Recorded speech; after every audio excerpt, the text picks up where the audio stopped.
All right, hi everybody. This is Ryan McMahon. Putting together just another video that I've seen other people do, and I decided that it made an impact on me, so I decided to share it with you guys. As you know, I do lots of research on different fields, different sciences, different philosophies, different theologies, and I always try to see the interconnectedness of all of those things. So that term is called wholeness, universal mind thinking, or cosmic consciousness. It's also called syncretism. That came up in Europe. All those things are the same thing. So anyway, today I'm making a list of 10 authors / books that can blow your mind. So anybody that's into research and wants to know, here's my 2 cents. All right, first, kind of think everybody should know about Paramahansa Yogananda. This is a huge book. It is his interpretation of the Bhagavad Gita, which is an ancient Hindu scripture of the Vedic scriptures. And this is the only one I have right now, so that's why I'm presenting it. But I would recommend reading any book by Paramahansa Yogananda. He's passed away, but he's a yogi, so he teaches the yoga tradition from the traditional stance of ancient India. 6,000-year-old tradition, goes back to a man named Patanjali and another sage named Babaji. And to the best of my knowledge, this translation of the Bhagavad Gita is incredible. It's really dense. You'll learn a lot. It's the kind of thing, it took me about 6 years to read this book, but I read a lot of other books of his as well. He's most famous for Autobiography of a Yogi. And this will help you peer into the ancient teachings of yoga, or union, which is unifying every part of you, every part of your body, mind, spirit, soul, and so on. The next person that I would highly recommend would be the late great Carlos Castaneda. Carlos Castaneda is one of my all-time favorite authors because he's incredibly mystical.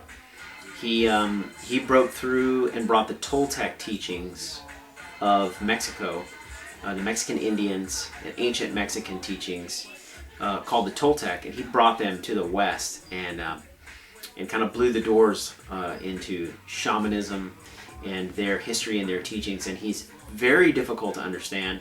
Most people quit. They might read the first book and not realize that the first book really is 1/4 of a real book. The first 4 books all go together. But he's got, I think, 13 or 14 books, and they're all amazing in their own right. This one is actually my favorite. This one, or The Power of Silence. And he does take a lot of time to understand his syntax, and you really have to use your abstract mind to understand what he's saying, but when you do, it can blow your mind, for real. Castaneda is amazing. He's just someone you have to commit to. Next, Giordano Bruno. He was definitely known for syncretism.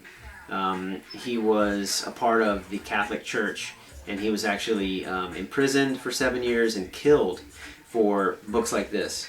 But what he's really talking about is science, and our modern science is totally confirms his writings. And this is just one of many. This one is called On the Infinite, the Universe, and Worlds. He's incredible. Also a little bit hard to understand, very esoteric, but when you do get these concepts, meditate on them, contemplate on them, I believe you actually do change your consciousness to some degree. When you can grasp these type of thoughts, you actually grow in your mind. So Giordano Bruno was killed by the Catholic Church for mathematics, for geometry, for the nature of the cosmos, the movements of planets. He was an astrologer, a mathematician, a philosopher, a theologian. He was also a member of the Catholic Church. I forgot his position, but he lived his whole life studying God and the Spirit. So anything from Giordano Bruno is amazing. And then in that, I got to kind of lump this guy in with him, because this is a man named Marsilio Ficino, also Italian Renaissance, and he actually is responsible for sort of being a mentor to Bruno. So anything from Ficino is along the same lines and can definitely blow your mind.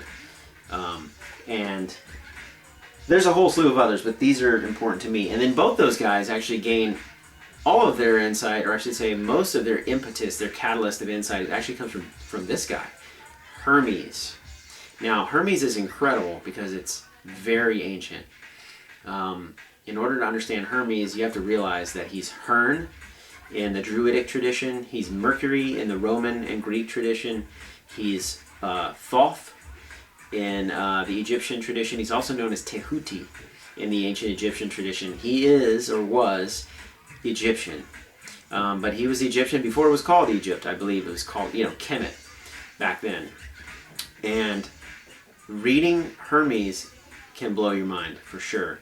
He's known for the 7 Hermetic principles, and a whole lot more. And this is just a translation.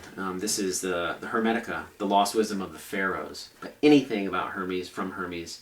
He's also most known for the Emerald Tablets or the Kybalion. So check out Hermes. Now here's another person that's I think is pretty much unheard of. I don't even know how I got a hold of this book. I've had it for years, but it's incredible. It's a man named Edward Plotkin.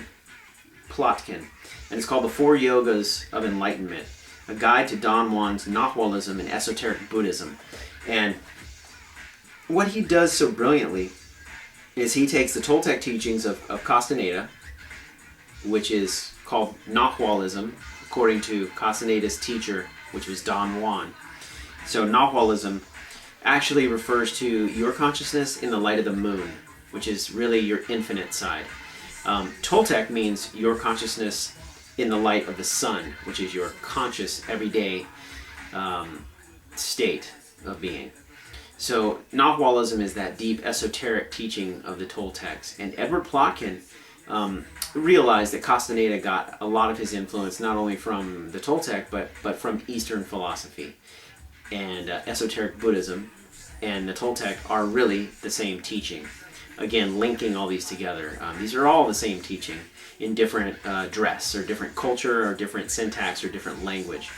So Edward Plotkin is brilliant at bringing esoteric Buddhism and the Toltec together and showing really what Castaneda was saying with his hard to understand language.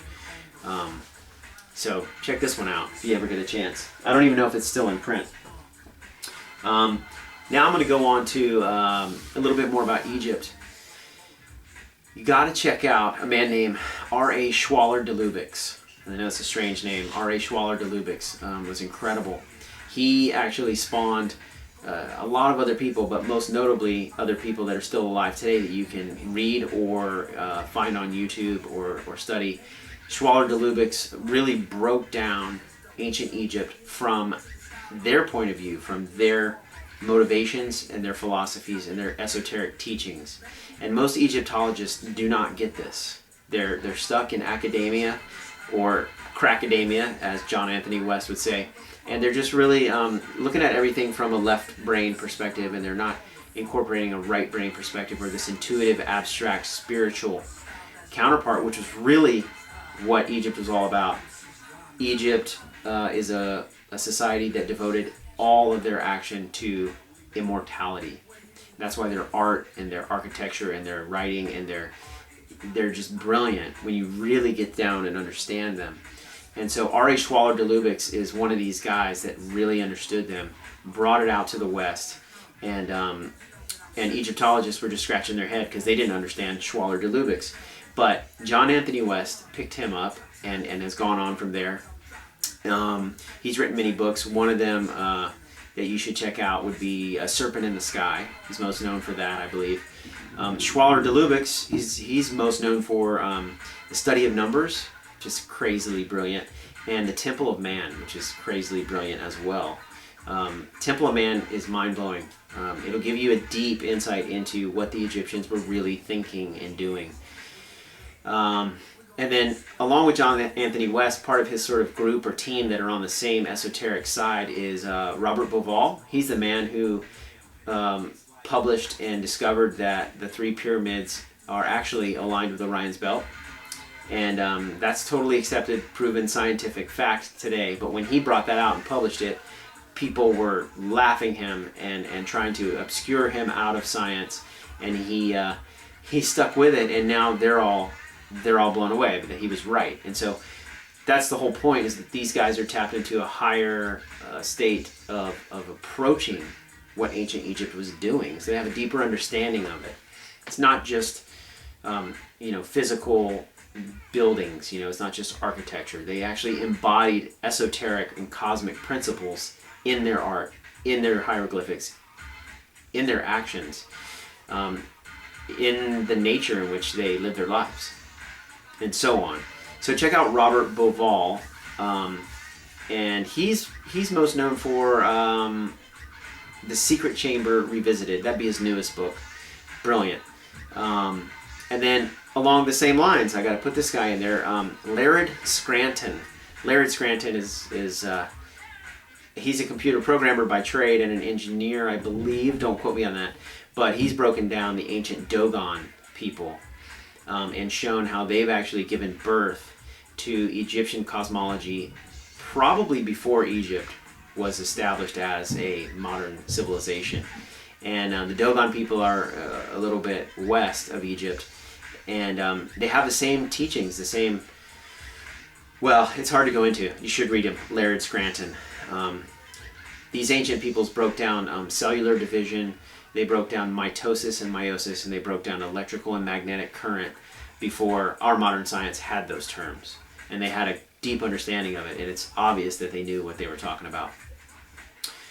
Those three guys and Schwaller de Lubeck's all hit Egypt and really break it wide open. Moving on from there, Alan Watts. Alan Watts. Big in California. He's British, but had a movement here in California in the 60s. And he broadcasted from a boat in Sausalito. And on that boat in Sausalito, he had talks and talked about his own books and talked about his teachings, and he also was syncretic. He brought the Western teachings and their real rooted meanings, and he brought them to the West in Western language. And he's brilliant about it because he keeps it lighthearted, so you can actually follow him. He's probably most known for The Way of Zen. That's one of his books. But anything from Alan Watts will definitely illuminate you if you give it your time. And then I want to go back to the great Pythagoras. Pythagoras is, sometimes sort of the father, known as the father of math or pure mathematician. He was also a philosopher, an astrologer. Obviously, he was into geometry. He knew about the 5 Platonic solids. So anything you can get your hands on that is the teachings of Pythagoras is going to expand your perception of the current reality we live in. And then moving back from there, Plato.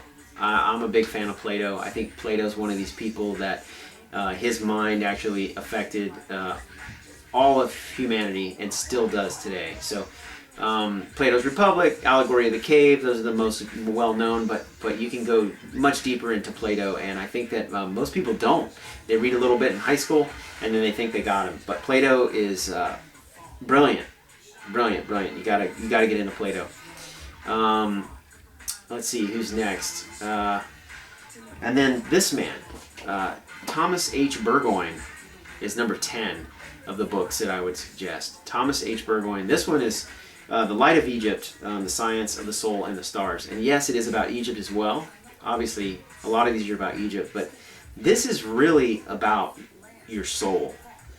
And it's about esoteric teachings of the nature of consciousness, the nature of being, the nature of reality, the nature of the soul, and how light moves through the universe.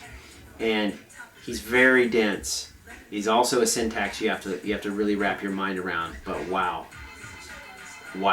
can blow your mind. So Thomas H. Burgoyne, check it out. All right, please comment. Feel free to comment if any of you guys have read these books, or if you have other authors that are along the same lines. Feel free to comment. Let me know what you think. Also, I'm always looking for new books. I've been on this path a long time, studied many people. I could go on and on and on and on and on about all the books that are out there that I'm into, but these are the 10 that really impact me, in the last, say, 10 years. So, yeah, and please feel free to share the video with other people that are into research and self-development.